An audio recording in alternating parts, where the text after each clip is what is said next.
India voice, आपकी सोच, आपकी आवाज।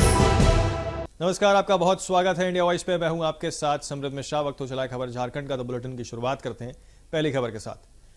पश्चिम सिंहभूम जिले के सारडा वन क्षेत्र में झारखंड पुलिस और सीआरपीएफ की 209 कोबरा बटालियन की संयुक्त टीम ने यहां पर बड़ी कामयाबी करते हुए उनको बड़ी सफलता मिली है। जराईकेला थाना क्षेत्र के कुलापू बूरू इलाके में नक्सल विरोधी अभियान के दौरान सुरक्षा बलों और नक्सलियों के बीच मुठभेड़ हुई थी।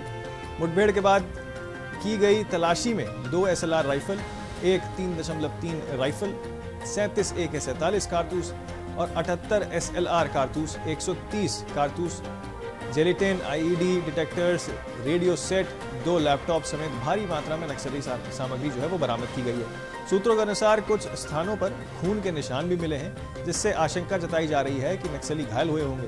हालांकि अब तक किसी नक्सली का शव बरामद नहीं हुआ। सुरक्षा बलों ने पूरे वन क्षेत्र में घेराबंदी कर सघन तलाशी अभियान तेज कर दिया है।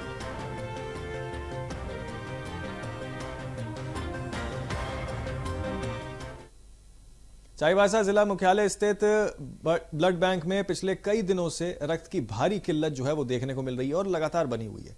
स्थिति इतनी गंभीर हो गई है कि आपात स्थिति में भर्ती लोग जो हैं उनके लिए खून की कमी जो है वो नहीं हो पा रही है। इसी के साथ आपको बता दें कि यहां पर भर्ती पूरी ना होने से मरीजों को रक्त उपलब्ध नहीं हो पा रहा। शुक्रवार को 2 गंभीर मरीजों के परिजन तब टूट पड़े जब उन्हें बताया गया कि ब्लड बैंक में किसी भी ग्रुप का रक्त नहीं है। परिजन अस्पताल परिसर में रोते बौखलाते हुए नजर आए हैं। अस्पताल प्रबंधन के अनुसार हाल ही में HIV पॉजिटिव रक्त चढ़ाने की घटना के बाद सरकार ने ब्लड स्क्रीनिंग प्रक्रिया को सख्त कर दिया था। अब रक्त की जांच के लिए उसे जमशेदपुर भेजा जा रहा है, जिससे 2 से 3 दिन की देरी हो सकती है और स्टॉक खत्म होगा। प्रशासन ने लोगों से स्वैच्छिक रक्तदान की यहाँ पर अपील की है ताकि किसी की जान रक्त की कमी से ना जाए। वहीं स्थानीय सामाजिक संस्थाओं और युवा संगठनों ने जल्द ही रक्तदान शिविर आयोजन करने की भी घोषणा यहाँ पर की है।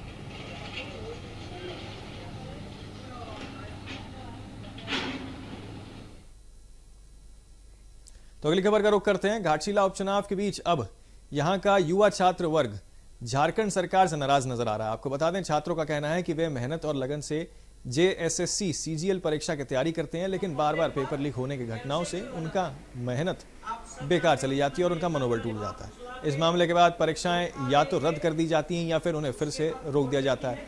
छात्रों ने इस मुद्दे को लेकर पूर्व मुख्यमंत्री चंपई सोरेन से मुलाकात की है और उनकी बातचीत की और साथ ही अपनी समस्याएं उनके समक्ष रखी हैं। उन्होंने कहा है कि राज्य में बार बार पेपर लीक के मामले सामने आ रहे हैं, लेकिन इस पर कोई खास कार्रवाई नहीं हो रही है और छात्रों के भविष्य के साथ सिर्फ खिलवाड़ हो रहा है, जिसे वह बर्दाश्त नहीं करेंगे।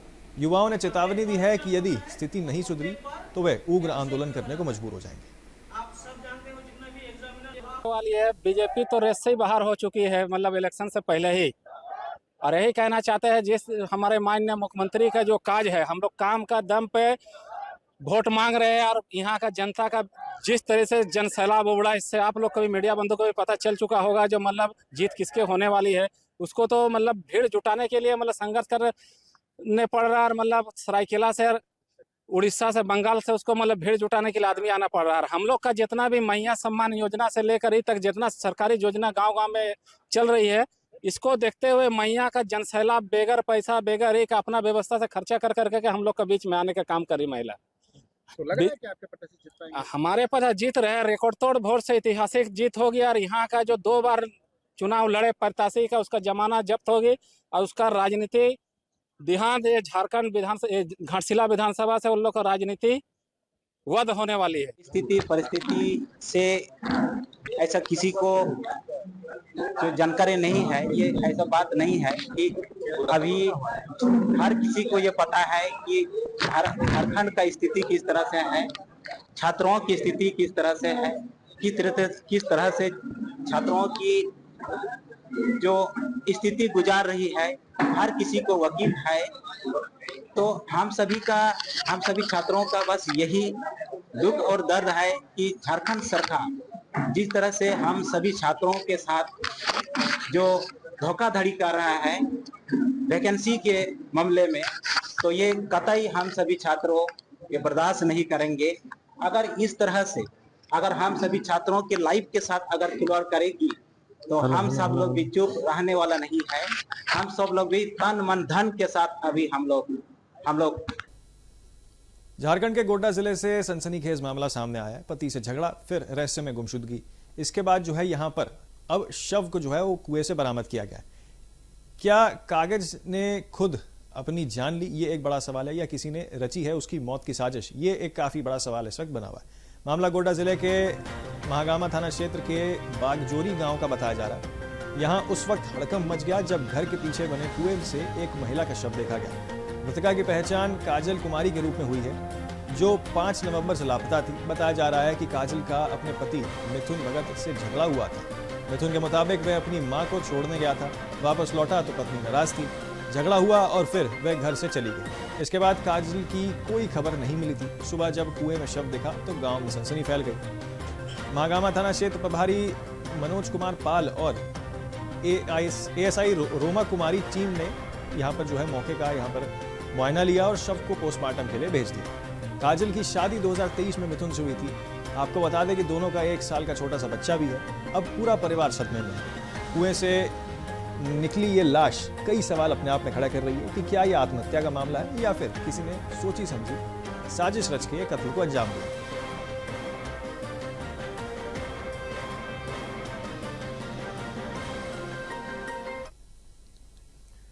तो जमशेदपुर में भी घाटशिला उपचुनाव प्रचार अब जो है अंतिम चरण में पहुंच चुका है। आपको बता दें कि सभी दल अपने अपने प्रत्याशियों को जिताने की पूरी तैयारी झोंक रहे हैं।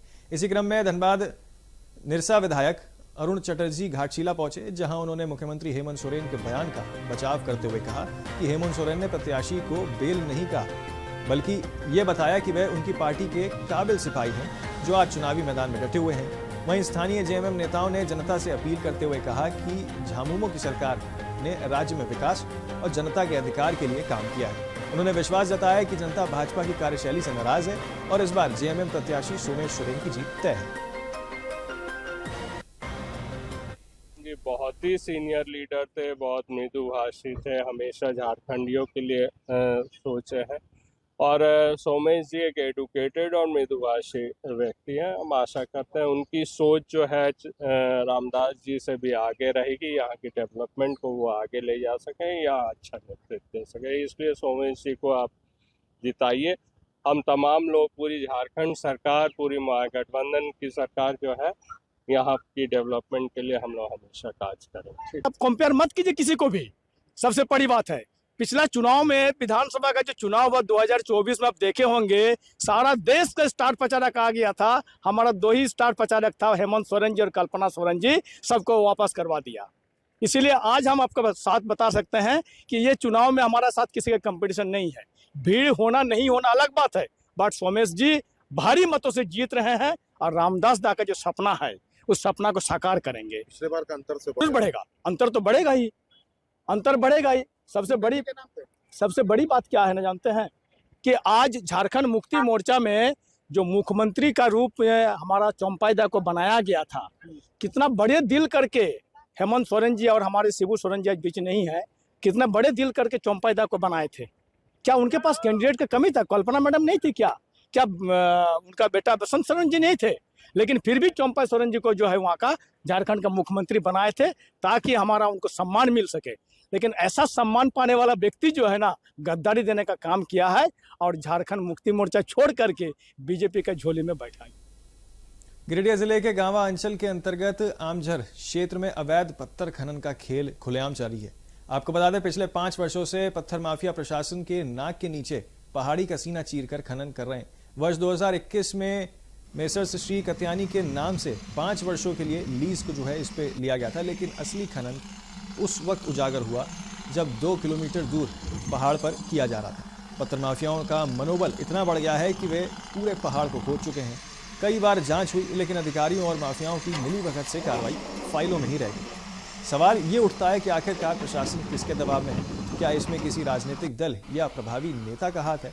अवैध खनन से सरकार को करोड़ों का राजस्व नुकसान हो रहा है, जबकि माफिया दिन दिहाड़े राज्य की खनन संपदा को लूट रहे हैं।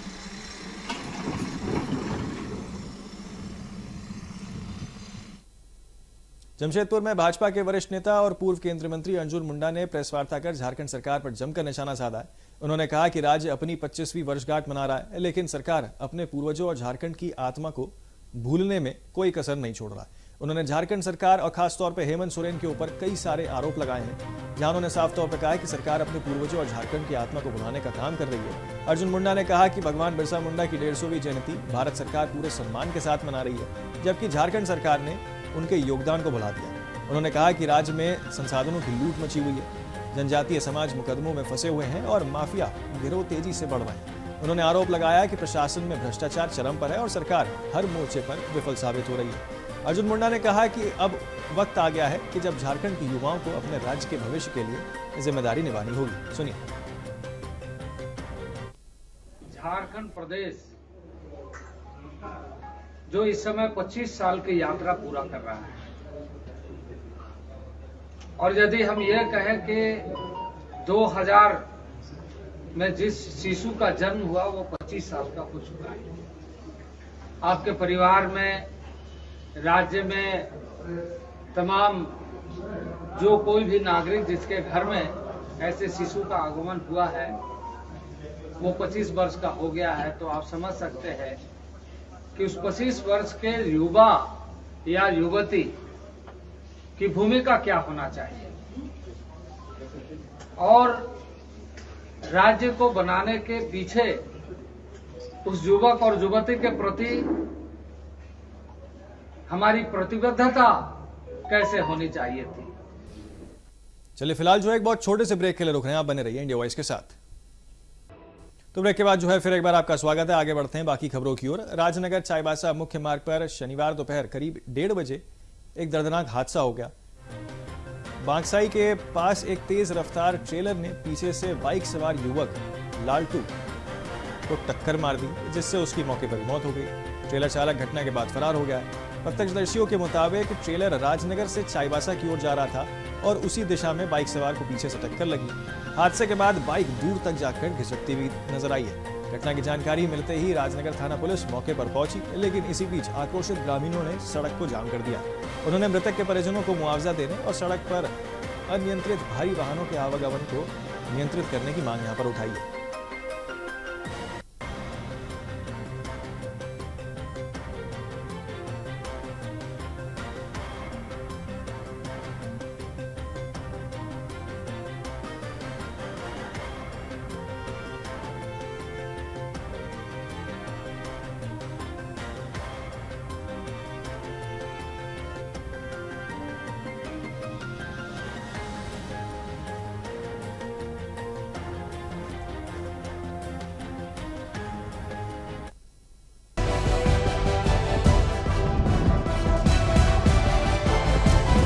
इंडिया वॉइस, आपकी सोच, आपकी आवाज।